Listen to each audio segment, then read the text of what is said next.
Bon alors, je voulais vous faire part d'une histoire que j'ai eue récemment avec ma mère. Une histoire assez incroyable vu que c'est pas quelque chose de banal. Donc voilà, vous me croyez pas, ben ça c'est à vous de voir. Donc voilà, donc je vous explique un petit peu ce qui s'est passé. Donc alors avec ma mère, on est allé faire les magasins toute la journée. On avait fait plein de magasins et il était assez tard et d'ailleurs on était très loin de notre domicile. Et donc du coup comme il était tard, on s'était dit qu'on allait aller manger au restaurant. On avait fini de faire les magasins plus ou moins vers 18h et alors on est allé directement manger parce que comme je vous ai dit, on était à 2 heures de route de notre domicile. Donc on va manger au restaurant, il était quoi 20h, 21h qu'on a terminé et qu'on est parti. Et donc du coup quand on a fini le restaurant, on rentre dans la voiture et puis on continue, on avance, on fait des kilomètres. Puis on arrive à un endroit où il y a une petite route. Donc du coup on prend cette route-là vu que c'est la seule disponible pour rentrer chez nous. Il était tard, il faisait nuit, il était quoi 22h30, un truc dans le genre. Et on avait déjà roulé depuis, on avait fait la moitié de la route plus ou moins. Et donc du coup, il pleuvait d'ailleurs, Et alors on croise, mais par pur hasard, j'ai été choqué. Franchement, j'ai été choqué. Elle avait mis ses phares, vu qu'il faisait nuit, on voyait rien si on mettait pas les phares de la voiture. Donc on arrive, on conduit. Et puis, comme je vous ai dit, il pleuvait. Et puis au milieu de la route, il y avait quelque chose qui marchait. On ne savait pas ce que c'était, donc on avance de plus en plus près, on arrive de plus en plus près vers la chose qui marchait. Et comme on était loin, on essaie de se rapprocher de plus en plus pour voir ce que c'est. Et donc on continue pour voir ce que c'est parce qu'on se dit mais putain c'est quoi ce truc là quoi. On se rapproche et puis ensuite qu'est-ce qu'on voit? En fait c'était une petite fille qui était sous la pluie en pleine nuit. Je ne sais pas où elle allait, je ne sais pas ce qu'elle faisait. Elle était en pull. Et donc du coup on s'arrête, on va voir ce qui se passe. Moi et ma mère on était choqués, on sort de la voiture en courant, on va voir ce qui se passe, qu'est-ce qu'elle fait là, pourquoi elle est là, on se posait plein de questions. Il pleuvait, elle était trempée, c'était n'importe quoi. Donc on arrive près d'elle et tout ça, on lui dit mais qu'est-ce que tu fais là? Donc du coup, nous ce qu'on fait, la première chose qu'on fait, on la met déjà dans la voiture, on la fait rentrer dans la voiture parce qu'il pleuvait. La petite fille limite terrorisée, elle sait même pas ce qu'elle faisait, en fait elle savait pas ce qu'elle faisait tout simplement. Et moi ma mère, elle posait des questions, des milliers de questions. La fille elle savait pas répondre, elle répondait à rien. Donc du coup ce qui se passe c'est que moi à un moment je lui donne mon pull parce que son pull était trempé vu qu'il pleuvait. Donc je lui donne mon pull pour qu'elle ait un peu plus chaud parce que limite elle était gelée. Et puis quand je lui donne mon pull, elle commence un petit peu à parler. Donc je lui ai posé la question tout simplement. D'abord déjà comment est-ce qu'elle s'appelait? Et donc elle me dit qu'elle s'appelle Laura. Je lui dis t'as quel âge? Donc elle a 6 ans. Ma mère tracassée qui se posait encore plein de questions et tout ça. Donc du coup j'essaie à ce que ma mère soit calme, hein, que je continue à lui poser les questions vu qu'elle commençait à répondre un peu parce que au tout début elle ne disait rien. Après je lui demande qu'est-ce que tu fais là, comment ça se fait que tu es ici, que tu es sur la route, qu'il pleut, qu'on est en pleine nuit et tout ça. Et la seule chose qu'elle m'a répondu c'est je sais pas. Malgré qu'elle a 6 ans, je lui ai quand même posé la question, tu sais où tu habites, si t'as des parents, je sais pas. Et alors à ce moment-là elle me dit oui je sais où j'habite pas très loin. Donc du coup ma mère elle me dit dis-moi où tu habites, on va aller jusque là-bas, on va te reconduire jusque là-bas et un peu voir ce qui se passe. Déjà étonné qu'elle sache où elle habite, c'était déjà bien. Donc on continue on continue la route tout simplement. Et puis on se rapproche un peu plus de son domicile à cette petite fille. Moi et ma mère, on se regardait, mais on se disait, mais enfin, c'est quoi ce bordel? C'est un délire, c'est un rêve. La petite fille, elle ne disait plus rien. Nous, on avançait, on essayait de retrouver un peu sa maison. Et puis alors, elle nous dit, ah voilà, c'est là. Donc c'est là où j'habite. À ce moment-là, il était quoi, 23 heures, un truc dans ce genre. On arrive devant chez elle et on lui dit, tu veux pas qu'on t'accompagne, tout ça? Alors elle dit non.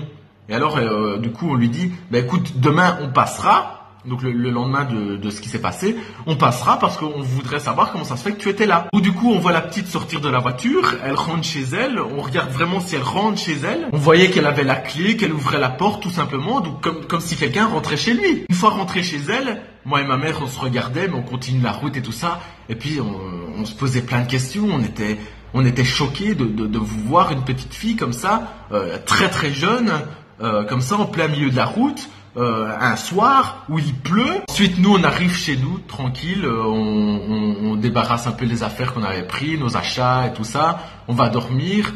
Je vous assure qu'on a même pas dormi de la nuit en fait. Et en rentrant chez moi, je lui avais complètement oublié que je lui avais prêté mon pull parce qu'elle avait froid. Donc ma mère me dit c'est bon, on ira demain, de toute façon on doit aller quand même régler des comptes pour voir comment ça se fait qu'elle était là et tout ça. Donc on prendra le pull en même temps. Puis alors le lendemain, il était 9h.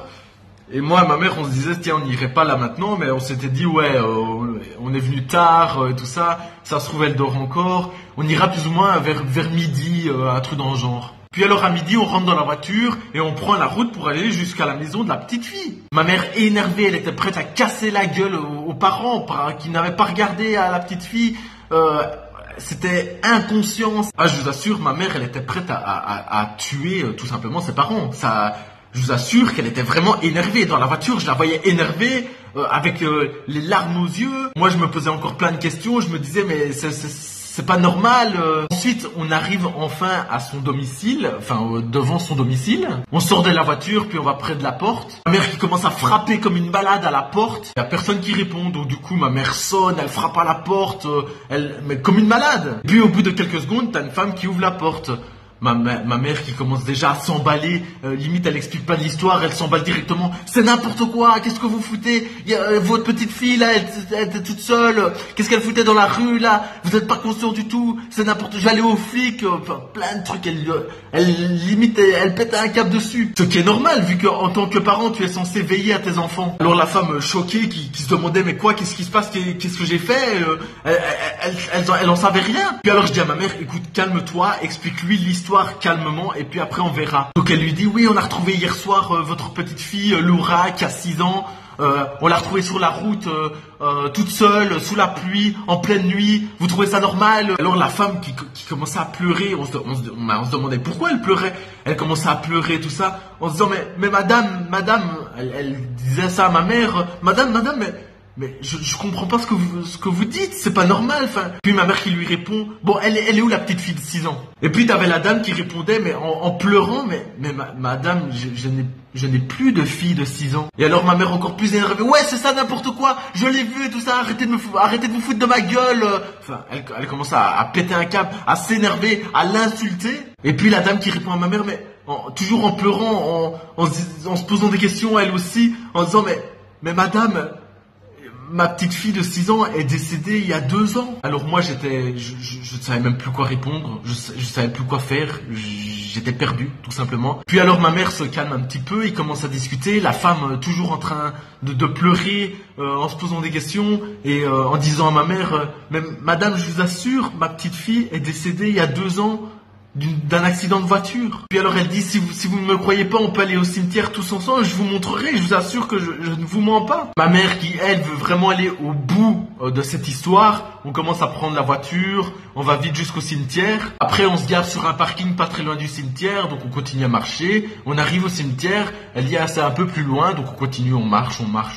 Et alors de loin, je vois sur une pierre quelque chose de noir dessus. Et justement, en se rapprochant de là où il y a la tombe de sa petite fille, eh ben qu'est-ce que je vois?